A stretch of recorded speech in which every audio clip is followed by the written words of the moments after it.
नमस्कार आप सभी को। मेरा नाम डॉक्टर कुणाल नाथ है और मैं एक न्यूरोलॉजिस्ट हूँ, एक डॉक्टर हूँ। ये वीडियो आज मैं बना रहा हूँ। मेरे को एक बहुत कॉमन क्वेश्चन कई बच्चों जो नीट की तैयारी कर रहे हैं, ख़ास करके जो नीट 2026 की तैयारी कर रहे हैं, एक कॉमन क्वेश्चन उनके पेरेंट्स का मेरे को पर्सनल मैसेजेस पे भी आता है और मेरे पेज पे भी आता है कि जी बहुत 2 साल, 3 साल या 2 साल, 1 साल बच्चे को ड्रॉप लेते हो गया है। क्या हमारे को अपने बच्चे को और ड्रॉप दिलाने चाहिए नीट में? ये क्वेश्चन बहुत आता है और सही बताऊँ तो मैं इस क्वेश्चन का आंसर मेरे पास है नहीं। हालाँकि पर्सनली भी आके कई बच्चों के जो पेरेंट्स आके पूछते हैं कि जो नीट की तैयारी कर रहे हैं कि क्या हमें अपने बच्चे का इस साल नहीं होता तो दोबारा ड्रॉप दिलाना चाहिए। दूसरा क्वेश्चन जो वो मेरे से पूछते हैं कि अगर हम ड्रॉप दिला रहे हैं तो क्या हमें उसको वापस से कोई कोटा में कोई कोचिंग इंस्टीट्यूट में डालना चाहिए या सेल्फ स्टडी करानी चाहिए या पर्सनल कोचिंग करानी चाहिए, कैसे हमें तैयारी करानी चाहिए। तो मैं इन 2 सवालों का जवाब इस वीडियो में संक्षिप्त में देने की कोशिश करूँगा। पहला क्वेश्चन कि अगर मान लीजिए 1 या 2 साल ऑलरेडी बच्चा ड्रॉप ले चुका है नीट के लिए, क्या उसको फिर से ड्रॉप देना चाहिए या लाइफ में कुछ और करना चाहिए? और दूसरा क्वेश्चन, अगर बच्चा पहले 1 या 2 साल किसी कोचिंग इंस्टीट्यूट में कोचिंग ले चुका है, तो अब उसको अगर ड्रॉप कर रहा है तो वापस कोचिंग जॉइन करना चाहिए या फिर सेल्फ स्टडी करनी चाहिए? पहले क्वेश्चन का आंसर है कि ये आपके पैशन पे डिपेंड करता है और माँ-बाप और अध्यापकों का इसमें बहुत इम्पोर्टेंट रोल है। अगर बच्चा केवल इसलिए नीट की तैयारी कर रहा है कि उसको डॉक्टर बनना है और कोई बहुत उसको ब्राइट कोई ऐसा पैसा कमाने से रिलेटेड या कोई बहुत लग्जूरियस लाइफ का अगर कुछ ऐसा सपना दिख रहा है और वो बार बार ड्रॉप ले रहा है, तो मेरे हिसाब से ये सही रीज़न नहीं है ड्रॉप लेने का। ये मैं बच्चों से डायरेक्टली बोलना चाहूँगा जो बच्चे 11th-12th में हैं या जो ड्रॉप करे हैं। बच्चों, ये लाइन आसान बिल्कुल भी नहीं है। आप ये चीज़ समझ लीजिए, नीट निकालना, नीट का एग्ज़ाम क्वालिफ़ाई करके सरकारी मेडिकल कॉलेज में गवर्नमेंट सीट पाना इस बहुत लंबी सीढ़ी का पहला पायदान है और ये सीढ़ी आगे और कठिन होने वाली है। आप अगर ये सोच के बार बार नीट का ड्रॉप दे रहे हैं कि डॉक्टर हमें बनना ही है क्योंकि आगे ब्राइट फ्यूचर है, इस ब्राइट की डेफिनेशन आप समझ लीजिए। ये वैसे वाला ब्राइट फ्यूचर नहीं है कि नीट से आप क्वालिफाई करेंगे, एमबीबीएस कर लेंगे और आपको लाखों करोड़ों का आपका पैकेज लग जाएगा। ऐसा कुछ नहीं होने वाला। वहाँ से आपकी स्ट्रगल स्टार्ट होगी जब से आप एंट्री लेंगे इस फील्ड के अंदर। फाइनेंशियल रिन्यूमरेशन जो है, फाइनेंशियल जो कमाई है, ये डॉक्टर की लाइफ में कोई इंडिया में तो मैं कह ही सकता हूँ क्योंकि मैं खुद इंडिया में डॉक्टर हूँ, ये एक तो बहुत अच्छी स्टार्टिंग में तो नहीं है और बहुत लंबे समय तक आपको इसमें स्ट्रगल आपको होगी। तो अगर आप फाइनेंशियल गेन्स के लिए डॉक्टर बनना चाहते हैं तो मेरे हिसाब से ये सही रीज़न नहीं है डॉक्टर बनने का। दूसरा, अगर आप ये सोचते हैं कि बहुत ज़्यादा हमारी को भगवान समझा जाएगा, हम भगवान हो जाएंगे सोसाइटी में, लोग हमारे को ऐसे पूजेंगे, तो ये गलतफ़हमी भी अपने दिमाग से निकाल दीजिए। अब जो मेडिकल फील्ड है वह बहुत ही ज़्यादा स्ट्रीमलाइंड हो गई है, बहुत सारे लॉज इसके अंदर लगते हैं, एक लीगली एक्टिव फील्ड है। आप कोई भी आपसे गलती होगी तो ऐसे ही आप छूट नहीं जाएंगे, आपके ऊपर बहुत सारे कानून लागू होते हैं और प्रोसिक्यूशन भी डॉक्टर्स का होता है, डॉक्टर्स पे एफआईआर भी होती है, डॉक्टर्स को कंज्यूमर कोर्ट भी जाना पड़ता है, उन पे केसेस भी होते हैं, लाखों करोड़ों का कंपनसेशन भी भरना पड़ सकता है आपकी कोई अगर आपसे कोई मेडिकल नेग्लिजेंस होती है। तो ये चीज़ आपको शायद अभी इस स्टेज पे नहीं पता, आपको लगता है कि एक बार नीट निकाल दिया तो आगे सब आसान ही आसान है, आगे और मुश्किल होने वाली है ये लाइन। तो अब फिर किसको जाना चाहिए, ड्रॉप लेना चाहिए या किसको बार बार अटैम्प्ट करना चाहिए? तो देखिए, 2 कैटेगरी मैं बहुत फ्रैंकली बताता हूँ इसके अंदर है। पहली कैटेगरी है कि जिनके पेरेंट्स के हॉस्पिटल चल रहे हैं। देखिए, बड़ी सीधी-सी बात है, अगर मैं एक जनरेशन पूरी अपनी स्ट्रगल करके एक अच्छे जगह पहुँचता हूँ और एक मेरा अच्छा हॉस्पिटल सेटअप है, तो और मेरा बच्चा भी अगर इस फील्ड में इंटरेस्टेड है, तो मैं चाहूँगा वो डॉक्टर बने और इसे आगे सँभाले। ये कोई भी बिज़नेस पे लागू होती है। डॉक्टरी जो कि बिज़नेस नहीं है, एक प्रोफेशन है, लेकिन डेफ़िनेटली अगर आपके फादर डॉक्टर हैं और उनकी अच्छी प्रैक्टिस है तो डेफ़िनेटली आपको इसमें बेनिफिट मिलेगा।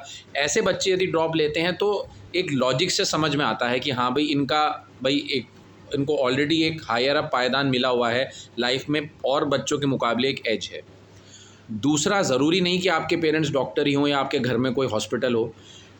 दूसरा और एकमात्र रीज़न ड्रॉप करने का ये है कि ये सब जानने के बाद कि नीट अकेले निकालने से कुछ नहीं होता, आगे एमबीबीएस में बहुत स्ट्रगल है। एमबीबीएस के बाद पीजी मिलना और पीजी को झेलना, इंडिया में रेसिडेंसी झेलना आसान नहीं है। फिर सुपर स्पेशलिटी के लिए फिर एग्ज़ाम देना, फिर सुपर स्पेशलिटी झेलना, और उसके बाद आके इंडिया की सेटअप में आप गवर्नमेंट और प्राइवेट दोनों में ही स्ट्रगल है आपको सेटल होने के लिए। सारे कानून आप पे लागू होते हैं, मेडिकल नेग्लिजेंस से लेके क्रिमिनल प्रोसिक्यूशन भी आपकी हो सकती है। अब वो भगवान मानने वाली स्टेज, जो पहले पब्लिक डॉक्टर्स को भगवान मानती थी और वो खुद भी खुद को भगवान मानते थे, ऐसी स्टेज अब नहीं है। हम एक सर्विस प्रोवाइडर हैं, पेशेंट को अब कोर्ट्स कंज्यूमर मानती हैं, तो आपको बहुत ध्यान से प्रैक्टिस करनी पड़ती है और आपकी कोई भी गलती पे कोई माफ़ी आपको नहीं है।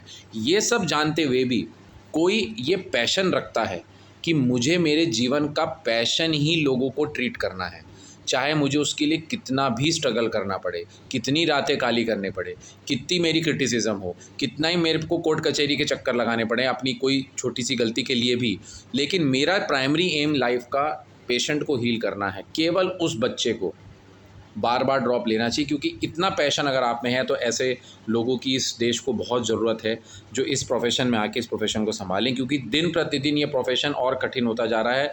और हम चाहते हैं कि अच्छे पैशनेट मेहनती लोग इसमें आएँ, जो ये सोच के ना आए कि कब हमें पैसा मिलेगा, क्योंकि पैसा और प्रतिष्ठा और ये सब आप छोड़ दीजिए।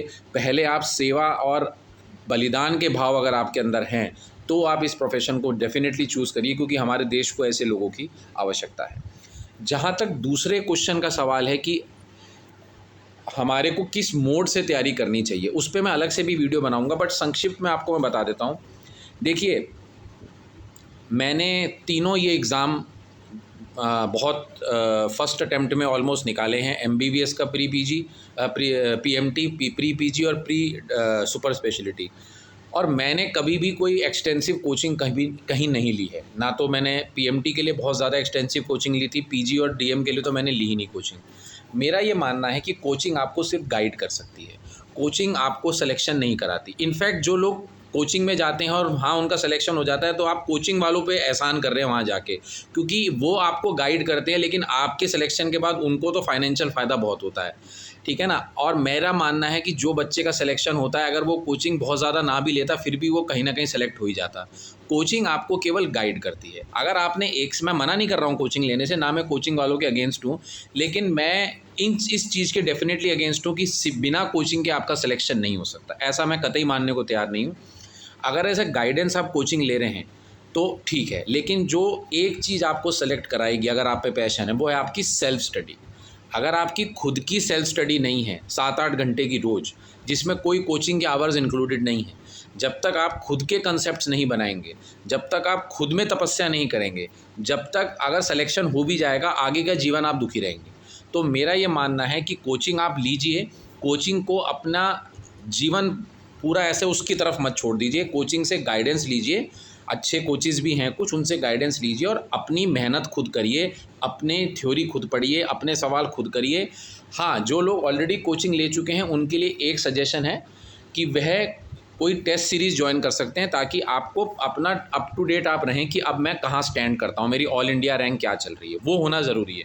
नहीं तो आप एक अलग से कहीं मतलब दुनिया से कट जाएंगे तो आपको ये नहीं पता लगेगा मेरी स्टैंडिंग क्या है। तो टेस्ट सीरीज़ जो बच्चे 1-2 साल ऑलरेडी कोचिंग ले चुके हैं, मटीरियल आपके पास है, क्लासेस आप अटेंड कर चुके हैं, अब आप उसको पढ़िए, अपनी जो गलतियां हुई हैं उसे सुधारिए, अपने कंसेप्ट्स बनाइए और अपनी क्या अभी मेरा लेवल चल रहा है वो जानने के लिए आप कोई अच्छी टेस्ट सीरीज़ ज्वाइन कर लीजिए और उसके हिसाब से आप अपना तैयारी को कीजिए। बट एक डिस्क्लेमर मैं यहाँ देना चाहूँगा, जो भी बच्चा जो भी तैयारी करना चाहता है, कृपया पहले अपने माँ बाप से और अपने अध्यापकों से डिस्कस करें। ये मेरा पर्सनल ओपिनियन है, इसको आपको सीधा सीधा लागू करने की ज़रूरत नहीं है। हर किसी इंसान की जर्नी अलग होती है, मेरी अलग थी, हो सकता है आपकी अलग हो। तो आप अपने पेरेंट्स से और अपने अध्यापकों से ज़रूर कंसल्ट करिए।